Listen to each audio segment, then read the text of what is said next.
kabantay, mapagpalang araw sa atin lahat, panibagong araw, panibagong vlog. Tayo po ay magpapatid na, no? Magpapatid tayo ng ating tinutuba. Ito na po yung part 2 ng ating tutorial, no, mga kabantay.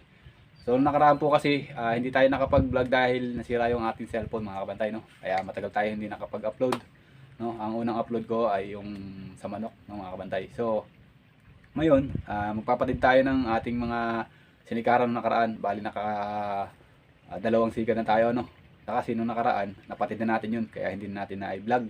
Kasi nasira nga yung ating cellphone. Kasi pag hindi natin papatirin yun, sayang naman yung ating paghihirap. Kaya ngayon, nagsikat ulit tayo ng panibago. At ngayon, ipapagutin na natin, no, mga kabantay. Tara, at samahan nyo ako para makita nyo kung paano tayo magpatid. At yun po ay, hindi mo natin sasabitan ng tukil, no? Papatapunin muna natin po siya ng magdamag at hanggang kinabukasan pa ng hapon tayo magkasabit. So tara, let's go. At hinasa na natin ang ating carrot. Let's go.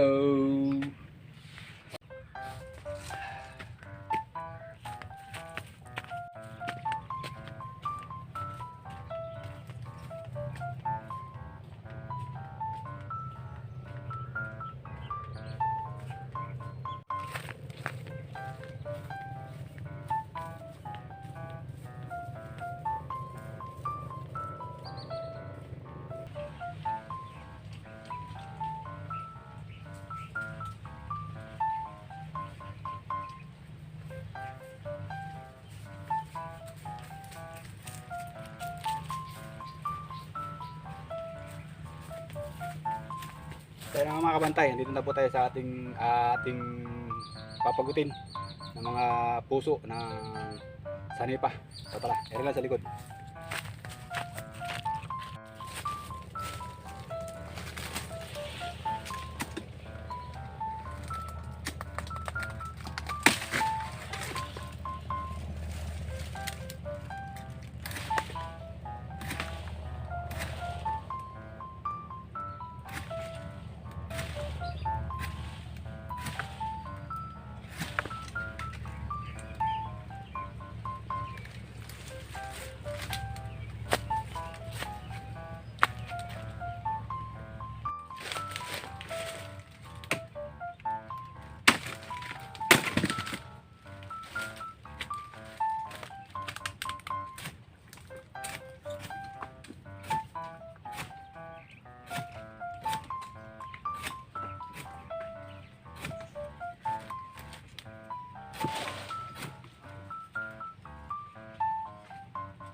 Ay, patay.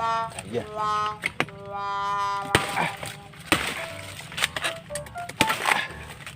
ano, putol.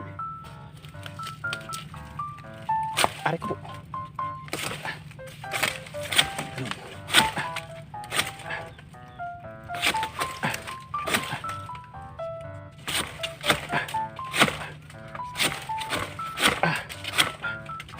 Puro na ating ano, harabas.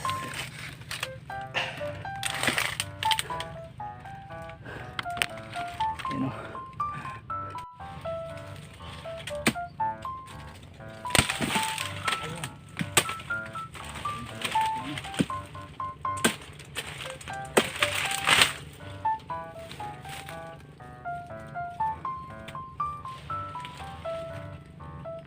So ayun ang mga kabantay, naputol natin ang ating mga puso ng ano, puso ng tawag dito, sinepa, ano, mga kabantay. So kinarita na natin at yan po ang pamamaraan ng pagtutuba, ano.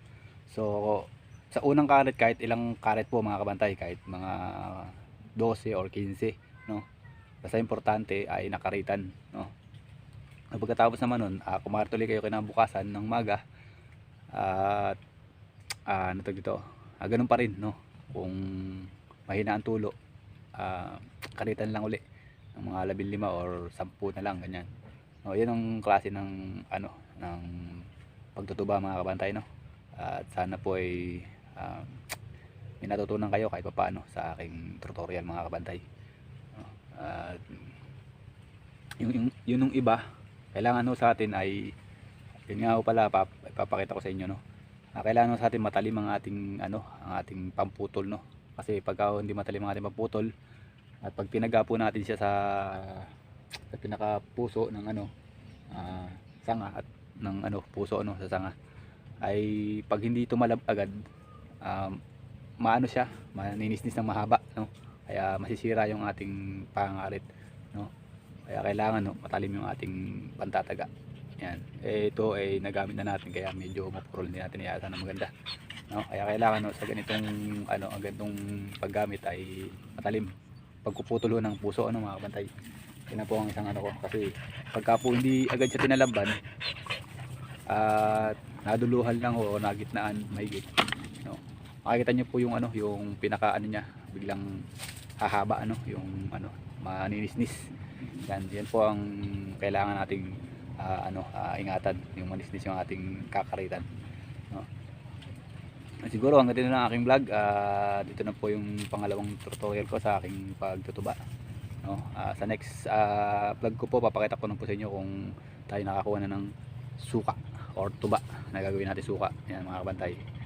At sana po ay masuportahan nyo ang aking tutorial, no, mga kabantay. At share, like and share lang po mga kabantay para kumalat po ang ating ano, ang ating mga video, ano, mga kabantay. At hanggang dito lang po ang aking vlog. Maraming salamat po sa lahat ng mga sumusuporta.